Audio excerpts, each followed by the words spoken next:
Hello, hello. Hope everyone is doing okay. We're going to get started in just a minute.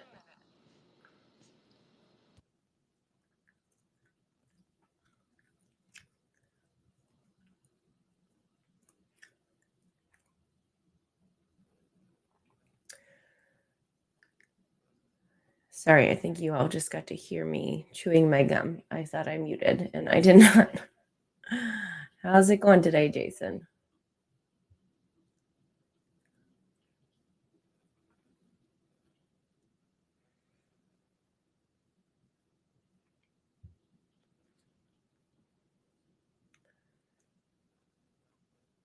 Seems like a positive response.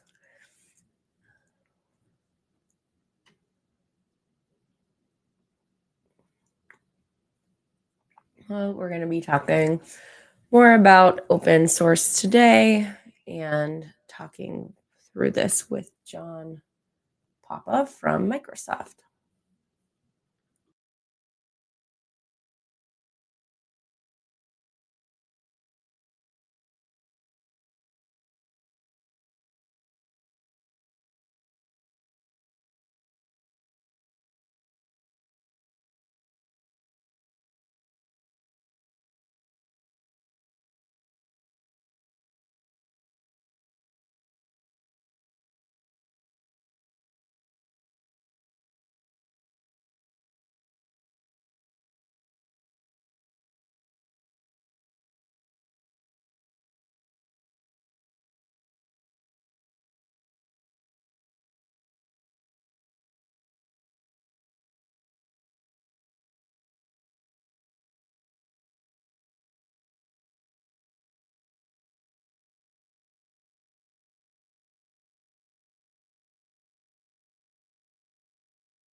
Okay, hopefully there's no echo. Let me just move my mic once.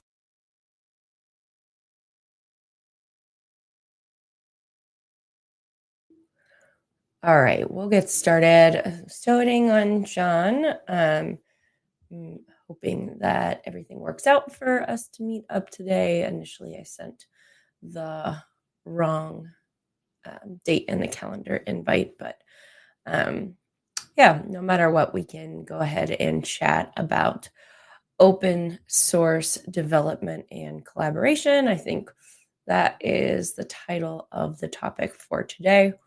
But we'll give him a couple more minutes. I can just talk about some of the stuff that I've been working on. So, I right now have a blog post. I've been trying to work on a couple of different things, but the first one that let's see, there are three that I'm working on. One is on open source trends, another is on open source jobs, and the last one is, I can't remember what it's on, open source communities maybe. So those are the blog posts that I have been working on. I also have blog posts drafted for all of the Twitter spaces that we've been doing. So I think that all of those will come out in the same week. We'll just do a big blast of content one week, not this week or next week, but maybe the following week. So if there are any blog posts that you would like to see about open source, let me know. And I will try and make sure to do that. Also, if you haven't already, check out our courses. They're at opensauced.com/learn. So we have a learn path at OpenSauced, and I think I'm going to be chatting with someone soon about expanding our course offering. So that's something new and interesting. Other things that we're working on, we are going to be kicking off the 100 Days of OSS challenge again this year. So if you are new or you forgot that we did that last year, that's cool. The idea is we looked at 100 days of code and we took some inspiration for that, except we took a little bit of a different approach. So it's not so much you're contributing to open source every day. it's about exploring different ways to contribute and exploring different projects. And so we're very excited about being able to do this partnering with GitHub Education. And we last year, I think we started July 22nd because that takes you counting backwards from the last day of Hacktoberfest. That's the day that it started. But this year, we're going to be kicking it off a little bit later. We're going to be kicking it off August 1st.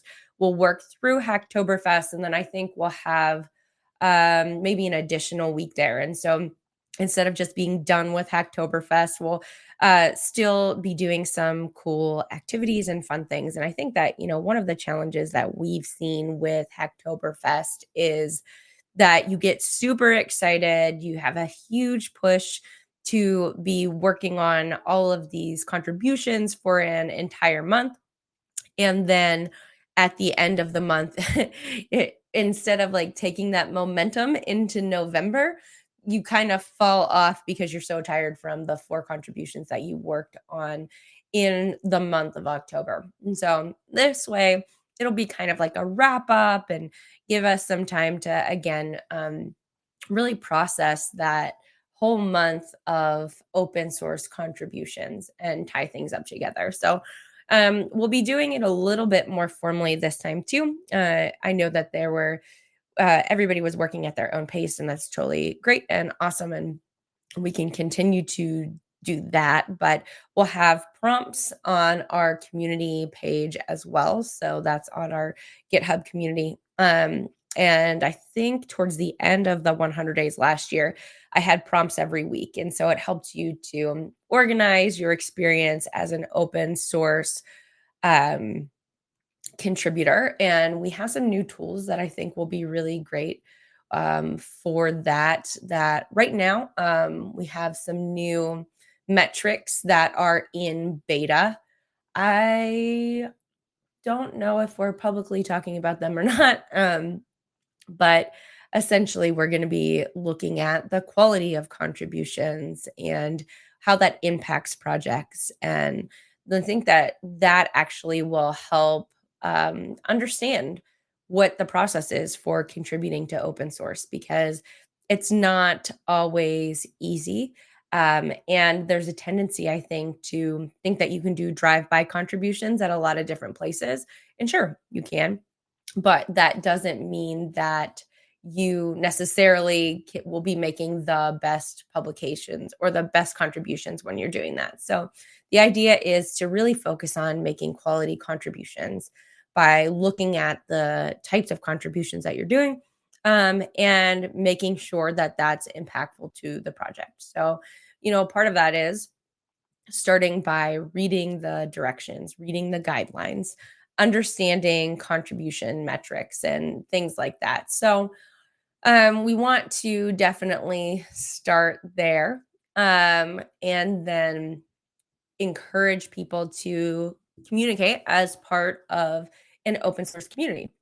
And so I'm currently working on a blog post with Tessa from AppWrite on getting started in open source. And so this is another one that I think is going to be really great. And so rather than a lengthy blog post, it kind of is a roundup of all of the resources that we have out there, and resources that she's found. And the idea is to provide folks with maybe an alternate opinion on how to get started with things. Because I think for especially not a lot of new folks in open source, there are people saying like contribute, contribute, contribute, which is fine. Like, yes, we want to have contributors in open source, but open source is not a replacement for self-learning. It's not a replacement for a boot camp. And in fact, most open source projects don't have the capacity to be able to support that type of mentorship. And so really getting started means knowing the process, understanding how to read directions, knowing how to take feedback and implement that feedback, and also knowing how to create a project. And I'm working on another collaborative blog post with GitHub Education where we talk about getting started by creating your own projects. And I think this one is really important. I talked about this actually maybe with Jason on the tech commute, but I think one of the best learning experiences for me in open source was being able to maintain my own project. And the reason why is because when you are the head of something, when people are looking to you to make decisions and have answers about something, then it can be you realize the impact that your communication with contributors has. So, I'm going to give a separate example. When I was in college, I have an English degree. I would always stay after class to ask my teacher questions. I thought that this was like really good engagement and really good participation. So I'd always like find a reason to stay after and talk to him about more things. And then I became a college English teacher. And I found that having students ask me questions every single day became a little bit exhausting. It's good to ask questions, it's good to understand. Don't get me wrong, but it's important to be able to do work on your own and understand that everybody has a limited amount of time. So, the time that my professor was answering my questions, and he did so very graciously and kindly every single time for 3 years, um, he could have been doing things like planning for his lessons or grading papers or doing something like that. And so I think that it's important to recognize that maintainers have a limited amount of time. So the best way to do that is to become a maintainer. And I do think that being a solo maintainer is a really good experience because you don't have anyone else to help you. And so you really understand.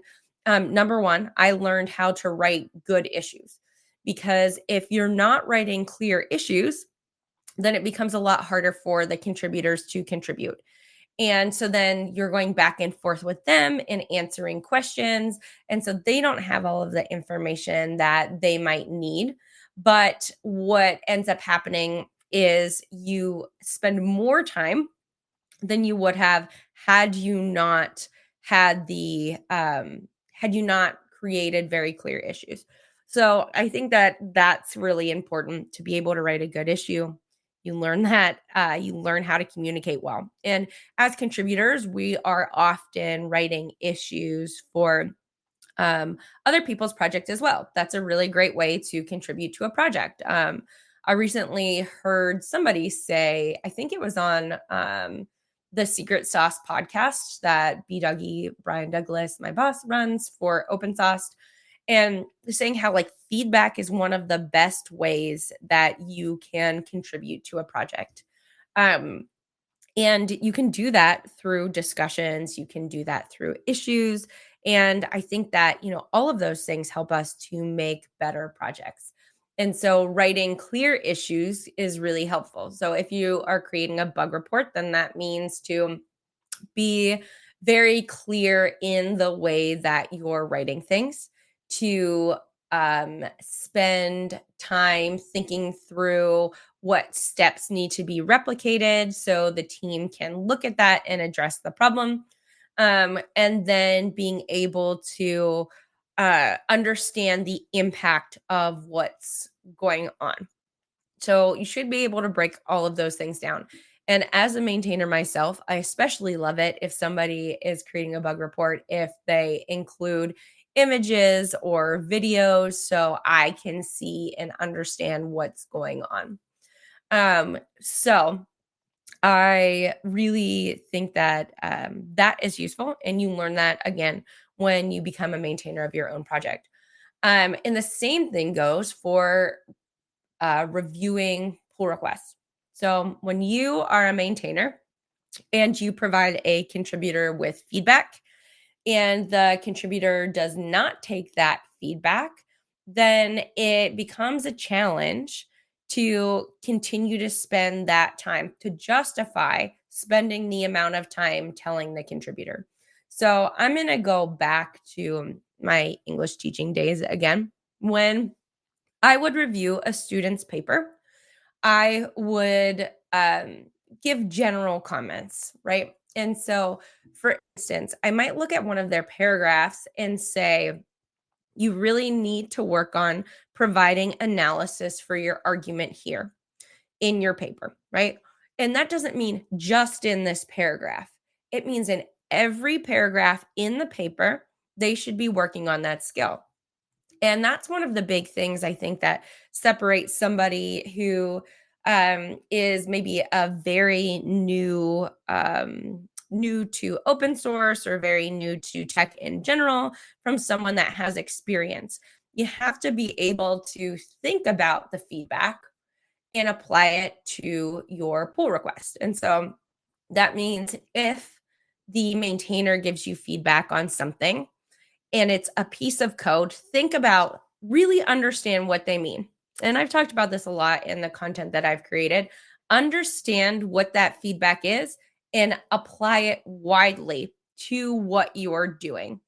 So take a look at that PR and really think like, okay, are there multiple places where I do this? How can I improve my contributions? How can I continue to work on this in other spaces as well? So it doesn't have to be just in your in that particular PR. It can be in pull requests that are written in other repositories or in your own repositories. But the idea is to make sure that you're taking that feedback, understanding it, and applying it to all of the projects that you're doing. Because if you're not, then you're not really growing. And you're also not valuing the maintainer's time if they have to tell you the same thing over and over and over. And I can tell you that that can become really frustrating for maintainers if you feel like, hey, I put in the effort and this effort is not being reciprocated by the contributor. And that's a way to damage your relationship with the maintainer and also your credibility as well. So I would definitely consider that as you are getting started. I'm going to change the title of this space real quick.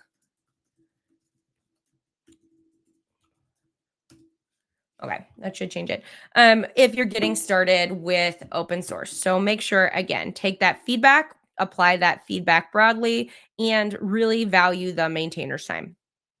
Another thing, I recently saw somebody that was posting on Twitter who was talking about how to communicate with maintainers, best practices for communication. And I thought that was a really good thing. Actually, I started drafting a blog post about that. I get carried away sometimes and I start drafting like 5 different blog posts at once. I think it's valuable. And I was trying to think of like, okay, how does this differ from communicating with any other person? And I don't think it necessarily does. I think it comes down to just being able to communicate well as a human being. But that doesn't mean that it's easy for all of us to do that. And I know that it can be a challenge, especially if you are new to tech or to a repository, to understand how to talk about what you are working on. And so, one of the big learning curves when you come into open source is understanding the language, because there's a new vocabulary that you have to use when you start working in open source. And so identifying that and internalizing that can be really important in being able to share what you're working on or ask a particular question. And I know for me, when I started working in tech almost 5 years ago, I was really, really nervous about asking questions because I didn't know if I was asking them right. And here's what I'll say, number one, about asking questions. It's good to ask questions if you're stuck, but do your research first. And so, what do I mean by that? If you find that you're stuck or you have an error, don't run to the maintainers and say, like, hey, I have an error, or I see red, I don't know what to do. Google the red thing first, right? Take a look at what the error message is and Google it. And I would say 9.5 times out of 10, you'll find an answer or you'll find some resources to help you trace that down. And so I think there was one time I Googled an error I had And the only results, there were like 2 results, and they were both in Russian, and I do not speak Russian. So I will say, in that circumstance, it was a very odd one. I wasn't able to find the answer. The other part of that now is I use ChatGPT to debug error messages so often now. And I do it because, error messages are not nicely formatted oftentimes. And they're just this big chunk of information. And you have to kind of like sort through it to find out like what really is happening here. And ChatGPT is pretty good at helping you to do that. So I'll just copy and paste the whole message in ChatGPT and I'll explain like this is a Next.js site. We're using Sanity. We are deploying on Netlify. This is the error message that I'm getting. And giving it that information, it usually says like this is probably the problem. It's not going to be right all of the time. And to be honest with you, error messages are not always right. Sometimes they will send you down the wrong path. But the point is, you should be looking at that to move forward. Understand those error messages and before you go and ask a question to any open source maintainer. So definitely look at that. And then if you are asking a question, make sure you can say what you've tried to do. Don't just say, I have this error message. Okay. I see that you have an error message. Now, what have you tried to do to get out of that error to make things work? And you should be able to produce some sort of list. You can say, like, well, I changed this particular piece of code, but it didn't help, or I changed this thing and then I changed this thing and then this other thing broke. So, sometimes the question is, am I headed down the right path? It doesn't have to be, am I doing this right? Or can you solve it for me? And I think that that's really important. No one else should be solving the problem for you. Or there shouldn't be an expectation that someone else is going to solve the problem for you, right? It's definitely okay, again, to ask for help, but you shouldn't come in with the expectation that somebody will go in and fix it and then you'll submit a PR and then you'll get credit for that. And I think that's, one of the challenges that we see because there's a lot of language about doing open source like you're getting credit for something. But what you really should be doing is learning and growing from that experience. And so, what do I mean by that? I mean that it should be something that you can see you've created proof that you've accomplished something, that you've been able to communicate clearly, and that you're growing with each contribution you have if you're new to open source. And so, again, let's touch back on communication. So should be communicating clearly with the open source maintainers about what you're doing. You should be respectful when you are communicating with open source maintainers. Again, most of the time, even if they're paid, they don't have tons and tons of time to be able to sort through all of the communication there. And so sometimes it might take them a while. And I think it's important to recognize that maintainers have lives outside of open source. And so being respectful is really important to that. Now, I also understand that it can be a real challenge when we are communicating across time zones, across cultures. And so I think that's why it's really important that we put some extra time and effort into making sure that our responses are kind and respectful of other people. And I also, I'll another plug for ChatGPT here. Sometimes when I get really frustrated about the things that I'm doing, um, or the communication I have with anybody, really, I will type out a response and I will run it through ChatGPT and say, hey, this is the situation. This is my response. Can you make sure that it's polite and respectful? And a lot of times that can be really helpful because I don't want to come across like I'm upset or angry at anyone. And so, again, just ensuring that we go the extra step in our asynchronous communication can be incredibly important to making open source and inviting and safe space for everyone. And let's see. So good, positive communication. Be kind in your words. Um, I think, the other part of that is taking feedback. We talked about that, making sure that you take and apply feedback, not just to the one thing that you're working on, but to all of the things that you're working on to show that you are growing in that experience. So, I'm going to pause here. So I know this space is different than we anticipated, and that's okay. If you have any questions, let me know. You can go ahead and type those in the chat. But I think we'll go here for until about 1:30 my time, so about 8 more minutes. I can keep talking, or if you do have a question, I just want to make sure that I do answer those questions for you. And otherwise, let's see, I'm pausing. I'm not seeing any questions in the chat right now, which again is okay. Let's see.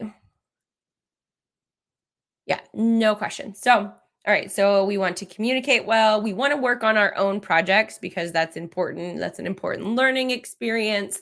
And then we want to grow with open source. And the thing about open source is there are so many different ways to participate. And the blog post that I am working on with AppWrite, one of the things that we talk about is getting involved in the community.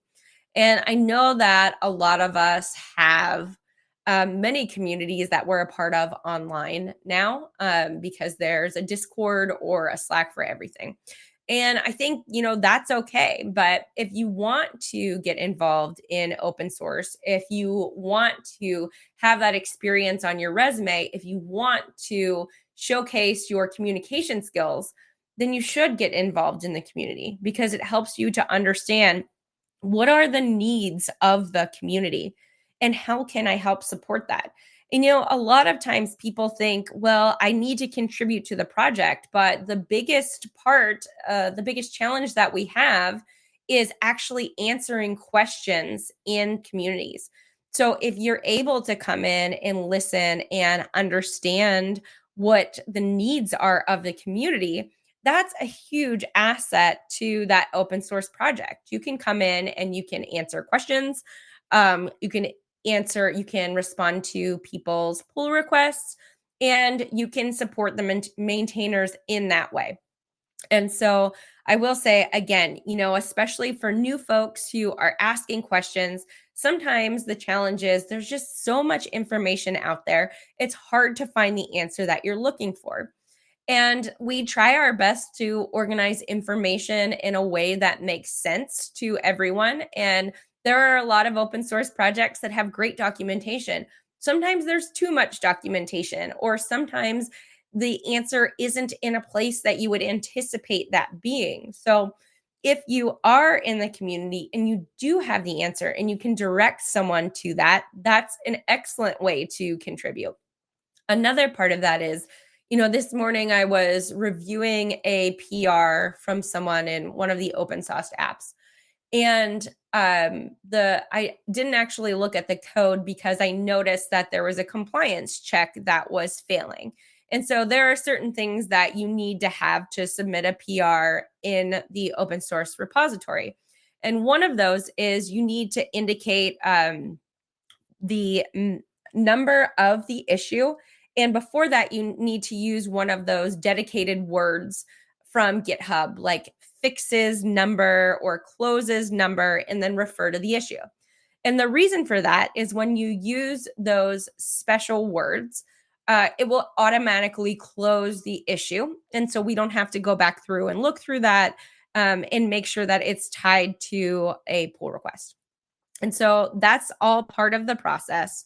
And so I just took a screenshot of that portion of the pull request. And I said, hey, I noticed that you were failing a compliance check. This is the thing that it's referring to. You just need to add fixes or closes before that issue number. That can be a really helpful thing for maintainers. It's not just assigning issues or reviewing the code, but making sure that the pull requests are following all of the steps that we have set up to help ensure that to keep our code base safe and make sure that we're doing things according to the process. So going in and doing things like that, that is a huge help to the community because again, one of the hardest parts of doing open source is having enough time to do all of the things. Another thing that I've talked to quite a few maintainers about is awareness. And so maintainers often come into projects and they're often technically inclined, meaning they can write the code, they can probably break down the issues or create a project board or whatever. But when you are doing an open source project, you have to be a maintainer, you have to be a documentation specialist, you have to be a marketer, you have to be a community person. So it's not just one singular role. And this is what makes it really challenging. You are required to have so many different skill sets. And this is where the community comes in and recognizing the needs. If you're in the community, you can see, like, okay, this is a really cool project, but nobody knows about it. So, how can I help people to know about that project and to understand?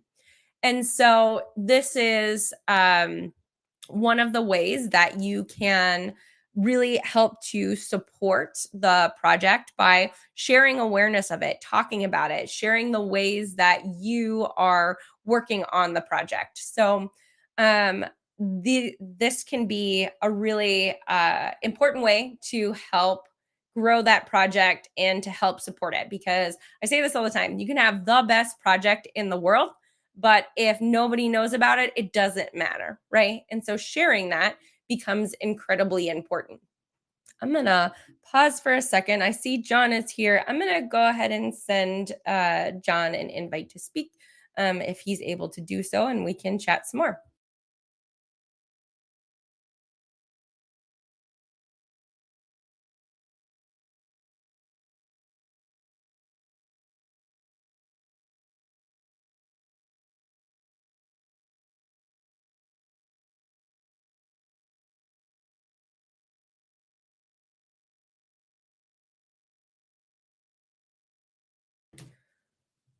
Okay, so John, you should have just received an invite to speak. Feel free. Oh, you are here as a speaker. Welcome. It's great to see you here today.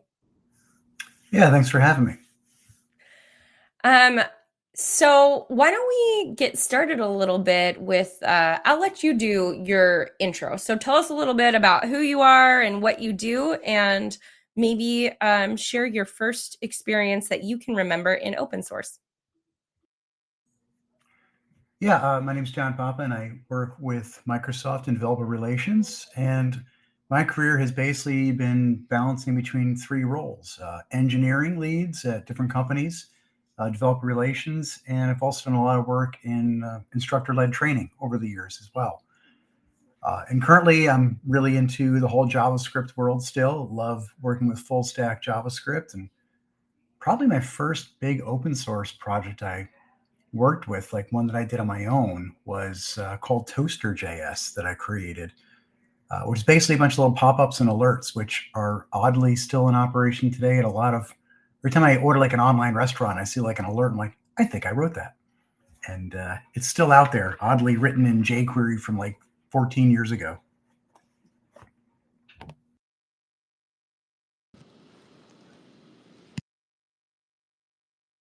Sorry, I forgot to unmute there. Thanks so much for sharing that with us. So when you let's see, what do you think has been the most important aspect of contributing to open source for you? Patience and empathy, I think.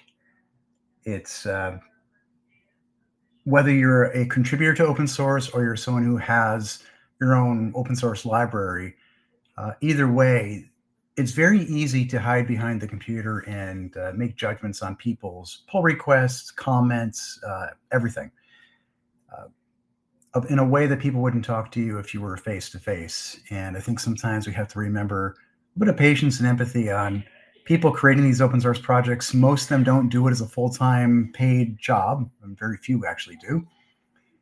and make sure you give them a lot of space and just a little bit of credit for doing what they do, and not thrashing them because they didn't take your idea. And on the flip side, a lot of people write in and they're trying to get something done and they're expecting something to happen, and sometimes they have a comment or feature request they need or pull request they want looked at, or they don't know why something isn't working, and they just want a little bit. They want someone to hear them and help them get through it. And a lot of times it's about having in one ear out the other, and just having patience and empathy for folks.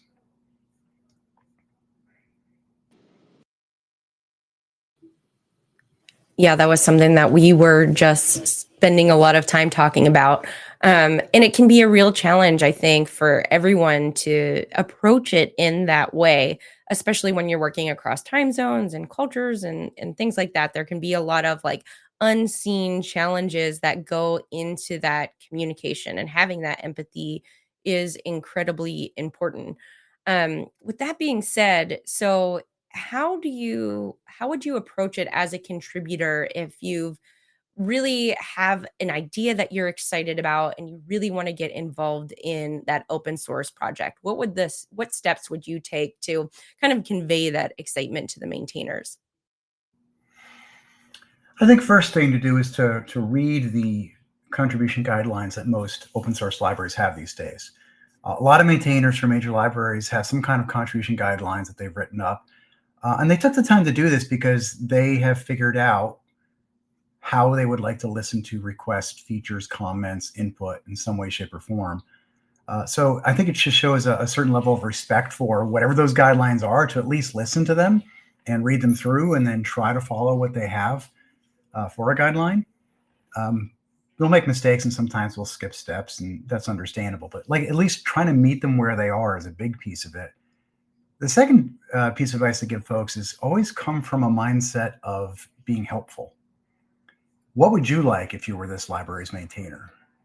And making sure that you're trying to, you might have the greatest idea that makes total sense to you, but like trying to be helpful about it and show it in a way that here's how I came to this conclusion. Here's what I think is right.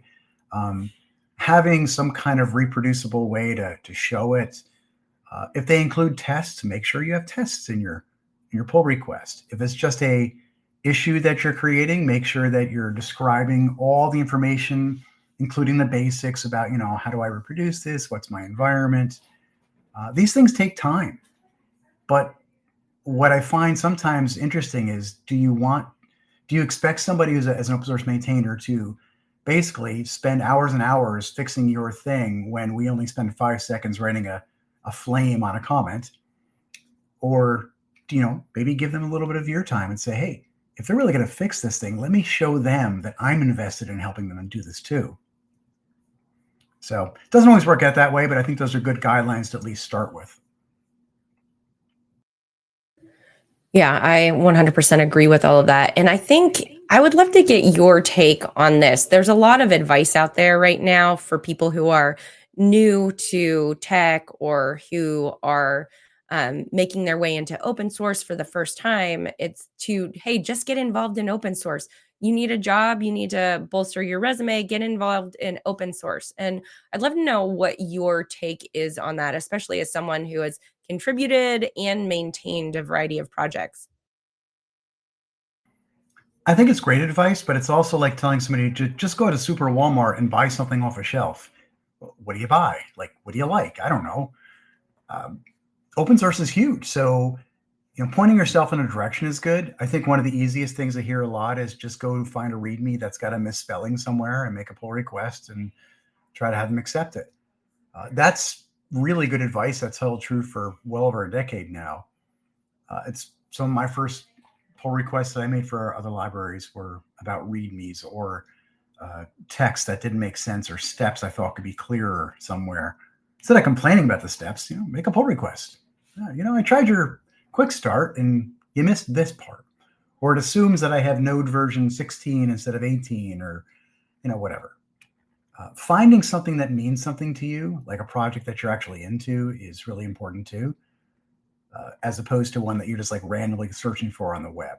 But say, as long as you care about it and it's something that you're invested in, Pretty much every repo has something wrong with it somewhere. So feel free to look out there. I'd say one other thing I'd add on to, Becca, is that a lot of, I wouldn't say a lot, but I know at least some repos do take advantage of the feature in the issues about what's it called? Needs help. There's like a label you can stick on it. I've used this in some of my repos, and it's a way to identify, hey, here's a place the open source owner is looking for help from somebody else. So that's a key piece. Yeah, I really love to direct people to well-labeled projects because I think it can help them like grow through that contributor ladder and understand, where they're at, what the expectations are. And I think you covered a lot of like really great expectations of spending time understanding the repository and the things that the maintainer has set up for you. And I'd love to know a little bit more about one of your popular projects. You have Peacock that has, I think, more than three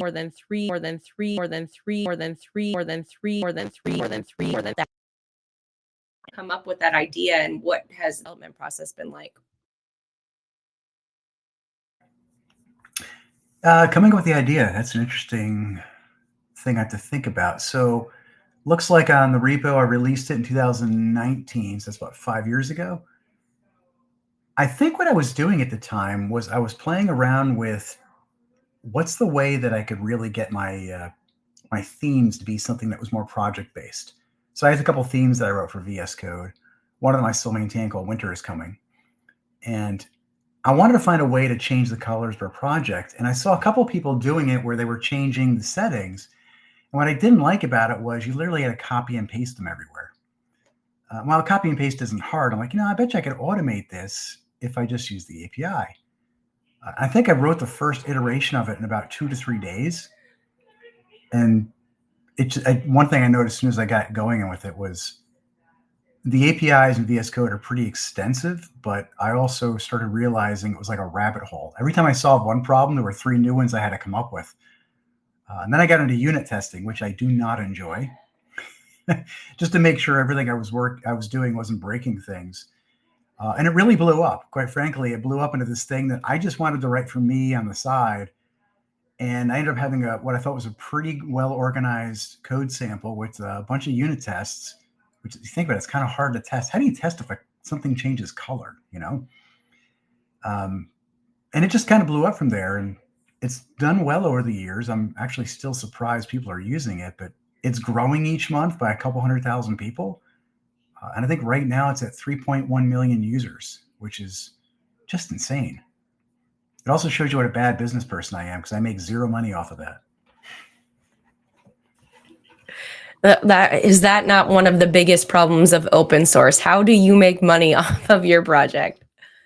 It would be nice to know. Yeah. Well, hopefully someone will solve that problem soon. But I don't know. That's been the one out there forever, and we've talked quite a bit about that. If you have ideas about it, I would love to know what they are. But what was that process like?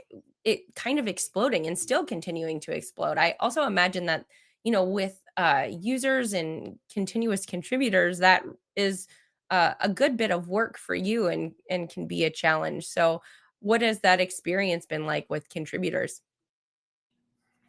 Early on, it was great. There were a couple key contributors who helped with a ton of the work.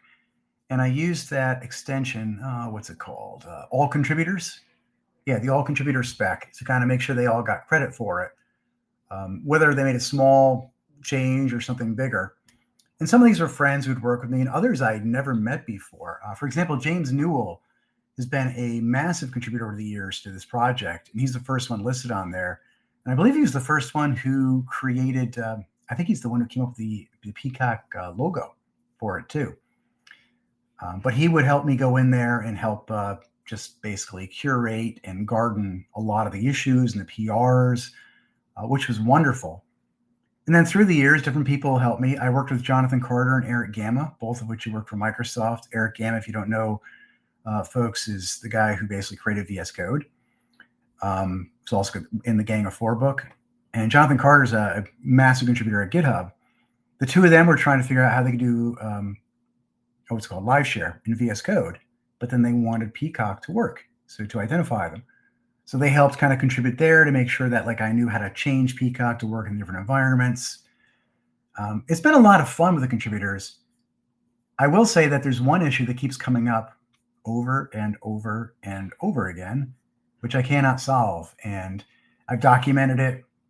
I've even built it into the API so people can see, look, I know you're going to ask this question, but I can't do anything about it. But that's one of those things that you have to be, I guess, aware of, that sometimes there's going to be issues you just cannot solve. In my case, mine's because it's the way the VS Code API works and I just can't fix it. But right now I'm just looking at 49 open issues, and that's pretty normal. The problem I'm having now is I have more issues than I can actually solve.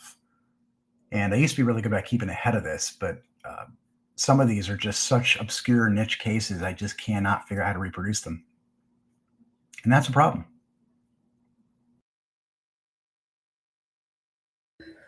So would you say that one of the things that you would look for in contributors right now is being able to reproduce those problems or to work on the issues? What's your biggest need for that project? Yeah, to be able to identify in the issues that are raised what's actually happening, what circumstances must this be under, and what's the expected behavior to happen. I find I spend a ton of time going through them and trying to reproduce them, and I can't figure it out. So it makes it difficult for me. And, I don't do this for a living. So, but I want it to work. And it is working for most people. So some of the issues have very little conversation going on in them. And it's hard because I just can't figure out what's wrong. So yeah, I look for anybody who can kind of come through and spend some time looking at them. Definitely will check that out. So thanks for sharing that. And I know that you've been recently doing a lot more with AI, at least that's what it looks like on my end of things. What has been the most interesting thing that you've worked on recently? That's a good question. AI is everywhere. And one of the things I try to tell people a lot is, well, AI is everywhere and it certainly is very worth using. The rest of the technology stuff you've learned is not going away. So making sure we're still grounded in the technology we all know and love is really, really important. And then figure out how you can use AI to either change the way you're working with technology or to augment the applications you're already building with, as opposed to thinking about how can I just completely throw away everything I've learned for the last however many years of your career and then start with AI. It's hard because we're in an AI bubble. And because we're in an AI bubble, people tend to think, oh my gosh, I've got to learn every new LLM that comes out there. And you really don't. So that's the hard part right now. And it's part of my job in DevRel. One of the things I'm trying to help my customers and audiences do and through my teams is try to find I'll borrow this term from AngularJS they used years ago. It's an opinionated recommended path. So Angular always had an opinionated way that you should create front-end frameworks or front-end applications. And that doesn't mean it's right or wrong, but by having an opinion, a recommended path, what it can do is it can avoid the situation where there are 50 different AI tools out there all begging for your attention, and you just don't know which one to use or which one's better or what they all do, how they work with each other. Having somebody just guide you through a recommended path is so helpful, especially when you're getting started. Say, just start this way. May not be the best way, but it's a way while you're learning the skills. And that's something I think we're sorely lacking in this AI era. Yeah, so I think that there's a Microsoft course, right? Generative AI for beginners. I haven't taken it yet, but it's been open in a tab on my computer for quite some time. Do you want to talk a little bit about that? Yeah, I think that's a great one to look at. Actually, that one came out of a couple of different ideas. We have several of these for beginners repos up on GitHub. We actually had one for AI for a couple of years, but as you know, AI has kind of changed quite a bit. So I had my team last summer. They were talking about what they could do to augment that course. And I said, well, before you change anything, I'd love for you to go back and think about, should we change the existing course? Should we add a new course? Should we merge the two? Like, what should really happen here? Should there be a path for it? And what they came up with was there's just so much great new stuff in Gen AI that they felt like a new course just on Gen AI was really, really warranted. And it's done super well. Like, if you haven't tried it out, it's free. It's a GitHub repo, and it was launched on October 31st last year, and it's got 51,000 stars as of today, and 27,000 forks. So it's pretty well used out there. And I think they just updated it last week again with some more new stuff.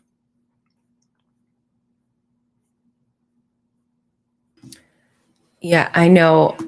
We have a couple of courses at OpenSauced, and even from the time I started last year, we launched our Intro to Open Source course, and just recently our Becoming a Maintainer course. And even thinking about it now, I wonder if there should be a section on AI for maintainers and AI for contributors. And a little bit earlier today, we were talking about debugging and how I like to put my error messages in ChatGPT because it's much more readable when ChatGPT can summarize it for me. But I wonder if like there are little tips and tricks like that that are worth mentioning, but then all the way up to the other things that you can do more in depth with AI to help drive innovation and creativity even in your projects. So, what is the thing that you're most excited about with AI and the future of tech and open source?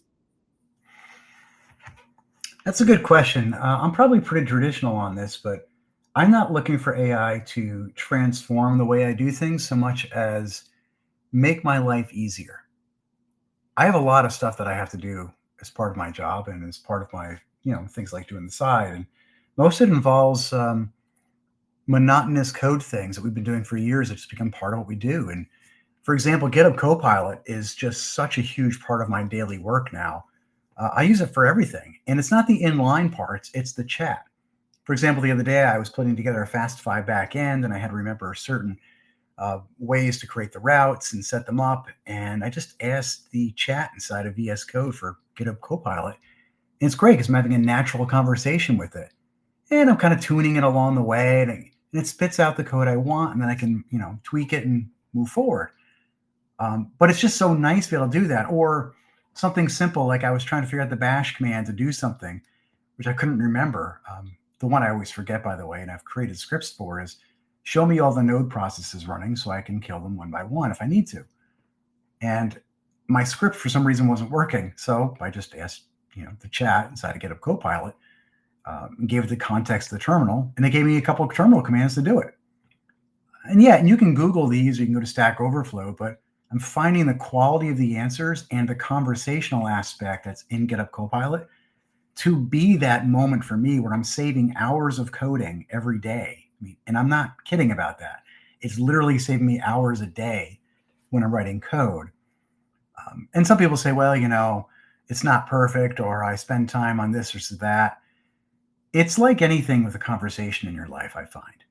With AI, you've got to know how to ask the prompts, and you've got to be willing when it's not right to then extend the conversation and use like, hey, that's good. And I'd like it to do this. And it will build on itself and it gets better. And when you invest that time into learning how to ask the questions, I personally have found that it's been a huge, huge time savings for me. Yeah, I can definitely attest to it being huge time saving for me too. We recently did some changes with our courses. They were on Docsify and we moved them over to Docusaurus, which potentially is a lot of a manual copying and pasting and that kind of stuff. And I thought there's got to be a quicker way to do this. And so I used ChatGPT to write a couple of scripts for me, and it wasn't perfect, but it got the job done much more quickly than I could. Could I have written that code? Yeah, I could have, but ChatGPT wrote it for me in 5 minutes. So it was much quicker. Something that I thought might take an entire week took me a day to do instead. So I really love that idea of like building on the things that you're already doing and becoming more efficient in what your processes are. And you've talked about your role as a developer advocate a little bit, and I know that you've created course content too. Do you feel like this is a new power up for people who are in DevRel, or are there tips and tricks that you have that you think can help people to be able to reach a wider variety of audiences using AI? I think we're still learning what that means and what it is right now. Uh, Using AI to kind of make your jobs more efficient in DevRel is interesting because there are small ways that we've been able to do that. For example, there's tools out there where we're using AI to take video content and parse out the words and then have it automatically edit them out of the video. Like that kind of stuff is amazing to me because editing video is just an awful experience for me. you know, you sit there and record for an hour and you end up with 5 minutes of video after an hour of recording, but then it takes you an hour to edit it, and oh my. So things like that are super helpful. But I think before using AI, what I've been encouraging my team on is same thing I kind of police myself with. And that's if you create something, I'll use an example. If you create a great demo of whatever in a GitHub repo, and then you do a presentation on it, that's great. How are you going to reuse that? Where's the blog post? Where's the YouTube video? Where are the clips that you could then use to show people the best parts, the highlights that are the 30-second, oh, I didn't know that. There's always these moments in our presentations we can pull out. And I really try to encourage my team for years now of when I bring new people into DevRel, make sure you're making the most out of the work you put in. So you've got to work smarter, not harder. So you can come up with multiple assets from the same demo and idea that you have for a presentation, and then adapt that. Where I see AI coming into this is an AI helping us do that more efficiently. We leave too much money on the table, I think, in DevRel by constantly creating a new demo, every week. That's not needed. It's just not needed.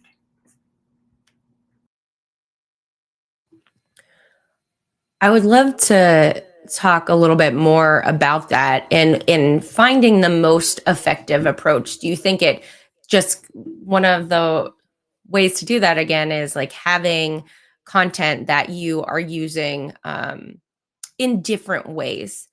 And so I guess maybe this seems to be consistent over the years of DevRel, but you've been in DevRel for quite a bit of time. Do you think that this is like one of those rules that will continue to hold true, or do you think that there's a new future for DevRel coming that we need to, keep in mind as we develop our philosophies on DevRel? Yes, good question. I would first say that I think we still, as an industry in DevRel, we haven't learned the lesson that I just said. We don't adhere to it well, where we create an asset and then we reuse it in all the ways we can. Think of it like this. If you bought something from the store and you threw out 90% of it, like you bought a loaf of bread, you only used 2 slices throughout the other 90% of the slices, you'd feel kind of wasteful about that. You did all the effort to go get the bread and you made one sandwich and then you just threw out the rest. And that's kind of the same analogy here of we're putting so much work into all the stuff that we do, and then we're not taking advantage of it. How much more effort does it take to use the rest of those slices of bread, either bread and butter or make it a grilled cheese or whatever you do? Maybe not the greatest analogy, but it's a lot of waste. And it's a good friend of mine, Wasim Checkham, works on one of my teams. He wrote a great post, I think a year or two ago, where he showed that the work in DevRel is like an iceberg. The work most people see is the tip of the iceberg floating above the ocean, but all the work behind it is under the water. So we're doing all that work. And I do believe there was a great analogy he put together. We're doing all the work under the water, and if we're only showing it at a single conference or a blog post, or even just the two of those together, we're not really taking advantage of it. And I don't think the industry has learned that lesson. The second thing I don't think we've learned in DevRel, which has to evolve, is there's this constant flip-flopping between, does DevRel part of marketing, part of product, or part of community? And the answer is actually simple, I think. It's all three. And what happens, though, most businesses is we vacillate towards one or the other. It's like a magnet. All three of those are pulling at you. Either we do too much community, which means we're just going out and talking to people, but then we have nothing behind it. no product experience, no marketing strategy. There's no like rhyme or reason what we're doing. We're not bringing product feedback back, or we do all product work and align what the product team wants, but then no community or no marketing strategy. I think you get the point, and we tend to vacillate between these different sides. I feel like that's where DevRel has to evolve and figure out how do we balance these three magnets and try to stay maybe not exactly in the middle, but a little bit less on the extremes of the world and more in the center. Because to me, that's the unique value that DevRel has, is when you balance those three. So would you say then that DevRel belongs kind of in its own space, and then there's just kind of like a collaboration between other departments, and DevRel kind of figures out how to prioritize and communicate among those departments to be effective? I think that's a good way of saying it. It is its own thing. And let me put it in other terms on the negative side. If you work for product and only do product, why don't the product teams just have their own DevRel teams and get rid of DevRel? And if you just work for marketing, and you're only doing marketing, again, why don't marketing just have their own thing? What makes you different is really what brings the value out. What makes you unique and what makes you another voice in the party of the company. And yeah, partnership to me is a huge piece of this. It doesn't mean you're beholden to all of them, but in some sense, I feel like a great DevRel org is one that's got stakeholders in marketing, product, and community, and working all together. And none of those trumps the other. They all kind of balance each other, where DevRel has its own goals, but helps augment the company's goals through product and marketing. That's my idealistic world.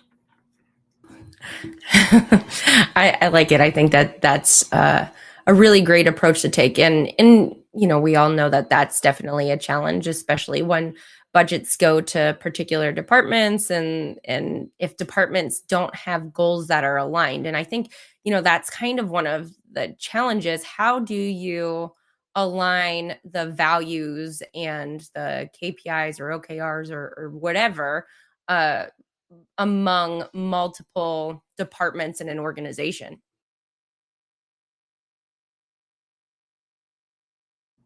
I'm sorry, there was a slight audio glitch. I didn't catch the last part of the question. That's okay. So the question was, because they're different departments, there's often different philosophies and approaches. And so how do you align the values and things like the OKRs or the KPIs or whatever to make sure that you're all working towards the same goal? That is the tough part of it, and it's something my team has been doing to try to figure out. So one way we do this using real world examples is that we have our product teams have their own OKRs, our marketing teams have theirs, and they are somewhat aligned, which is good. And then what I've asked my team to do is go figure out what those are and where can DevRel contribute. And then from those, instead of coming up with brand new metrics, figure out how do we drive those things. For example, let's use AI as an example. Trying to drive AI in this era, it's no secret that large tech companies are doing that. How do we contribute through DevRel means and mechanisms and channels and programs that we have to driving AI on the cloud, and figure out what those things are, and then how do they plug into those teams? And part of it is, it's working when some of the teams are saying, "Hey, I feel like you're part of our team," and that doesn't happen all the time. And I've got some teams who say that, and then I got others who we're not as close to as we should be in some ways. And it's not about bad people or bad anything. It's just it's a journey to try to figure out how do you work well together across organizations and partner. There's a great quote. I think it's an African proverb. I'm going to look it up real quick, that I really, really love. It's about, if you want to go fast, go alone. And if you want to go far, go together. And I first heard this about 15 years ago from a Disney CTO. And it really, really struck me. I'm like, this makes a lot of sense. You can have the most technical, sharpest mind and drive really fast and forward. Or if you want to bring everybody along, you can go a lot farther together if you get all the diverse, inclusive minds and you really come together across the organizations and partner with people to drive something even bigger than yourself. And I found this to be not only true, but also very personally rewarding. I feel really good about myself when I can work together with other organizations and achieve a goal, more so than if I did the thing myself. I really like that, and I wish that I had heard that many years ago. I think that, sometimes, especially in tech, there's a tendency to just want to go really fast because you feel like everyone else is going so fast, and it's a race in a lot of circumstances, right? Like you're racing for people to use your product or to ship the next feature or to get that next round of funding. So it becomes really hard, and I think that a lot of people respond to that and end up working in silos for that reason, because it is much faster when you don't have um, a bunch of people to help you make decisions, or to communicate with. On the other side of that, I think the opposite end is sometimes we spend too much time with people trying to make decisions, and it's like, you spend an hour in a meeting, like, should it be this shade of gray on this infographic or that shade of gray? um and at some point there needs to be a clearer path so people feel like their time is being used wisely and prioritized. So I wonder, if you've ever come up against the opposite of that, where you are all trying, there's not a prioritization of a viewpoint, and that's really causing you to slow down in a way that you're not making any real meaningful progress. And if you have experienced that, how did you navigate it? I can't think of a specific example, but it's resonating with me. Like I feel like I've been there, but I can't think of a specific example of that. I do tend to be one of the people when things aren't moving forward to try to ask the team to take a step back and really go, why are we trying to do this? Like, what are we actually trying to achieve? And usually I have to ask about 5 or 6 times because the first answer is usually a very close near-term goal. And another way I like to look at it is like I've asked my teams recently, and I do this once a year or twice a year, say, okay, I want you to write a paragraph, and I want that paragraph to describe, imagine it's a year from now and you've just achieved everything you wanted. What does it look like? What does it say? And forget about what's real and practical and everything else. But it kind of gives you an idea of like where you're trying to get to. Because we always think about strategy and then fall back into tactics. Oh, I want to move this thing and I want this to be achieved. I'm going to do 4 blog posts and 5 events and write 2 demos. That's not a goal. That's work to be done. So I try to change the conversation as much as I can, especially when things get very confusing, to simplify to what are you really trying to change in, give it a time frame, 6 months, a year, something like that. I feel a little bit called out there. Definitely something that I need to work on myself. Now this is like shifting the conversation a little bit, and I'm sorry we're going a little bit over time, but hopefully you have time for one more. I know that this is weighed heavily on people's minds. The job market is really hard right now, right? And there's a lot of people that are saying that, with AI, it's taking our jobs. But when we're specifically talking about DevRel, there are so many new tools out there that provide DevRel type promises. And there's a concern that there are going to be not nearly as many DevRel jobs in the future, both because of new tools, but also because we can use AI tools to help us do way more individually. So we won't need as many people in DevRel. And I'm curious, what your thoughts are on that. And if you have any advice for folks who are in the DevRel space or have been trying to land a job in DevRel. Yeah, I probably do have some advice on how valuable it is, frankly, but it is tight. I don't think AI is going to replace us. I definitely don't think that. But I do think DevRel has gone through roller coaster cycles. They come and go. These jobs come and go where companies are like, oh, we've got a lot of money. Let's go ahead and invest in DevRel. Let's get people excited, motivated to use our work. And I look at DevRel as a way to both get people pointed at the funnel. Like we talk about the sales funnel a lot at work, and we're not in the sales. What we are is we're getting people to think about joining the funnel of using your products. Or the other side is we help people who are using them use them better and more effectively and bring product feedback in and make everything better. So it's a big like life cycle. I don't think that's ever going away. What I think does go away is as the market gets tighter and budgets get tighter, you see less of these jobs like you do in other industries because it's not a direct revenue generator. DevRel is a long-term revenue generator. It's not a short-term one. So if a company is looking at how do I make money this fiscal year or this fiscal quarter, me going to a conference or running a demo, that even if I get 100,000 people to use it, that's not changing the metrics and the number for that fiscal quarter. But it is changing the direction of where people might be using their software down the road and influencing where they are in their jobs. Those kind of jobs come and go and ebb and flow, just like marketing does. As far as looking for a job, I kind of have a very biased perspective of that. My daughter just graduated as a software developer from university last month, and she did great. She graduated summa cum laude.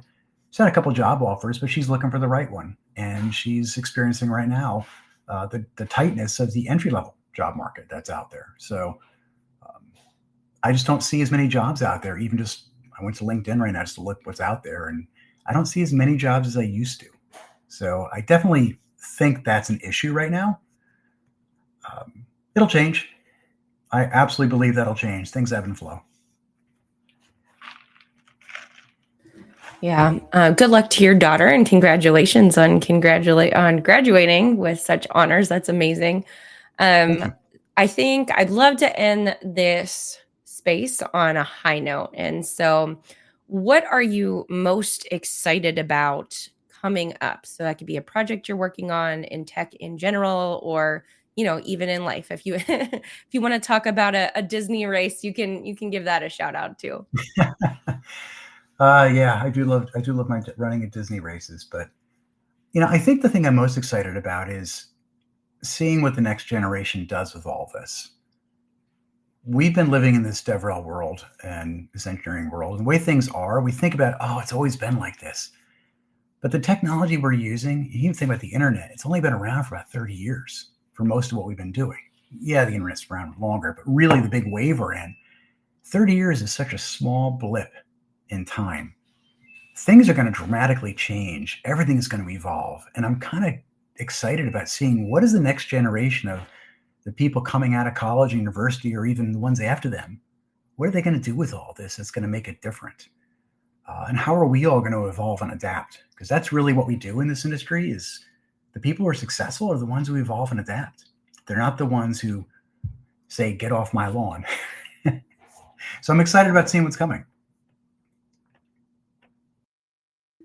Yeah, I also am excited. I've got 4 kids. The oldest is 14, and the stuff that they do with technology just amazes me every day. They're so adaptable and willing to search for answers. And I just think that, that curiosity is really going to drive the next generation forward. So, John, Yeah. I want to thank you so much for being here with us today. Any last thoughts? No, I think this is great. I appreciate joining this here, and I appreciate you asking me to be on. Thank you. All right. And thanks for everyone who was here today. We'll be back again next week, but Nick Taylor, my teammate, is going to be hosting for me. I will be on vacation.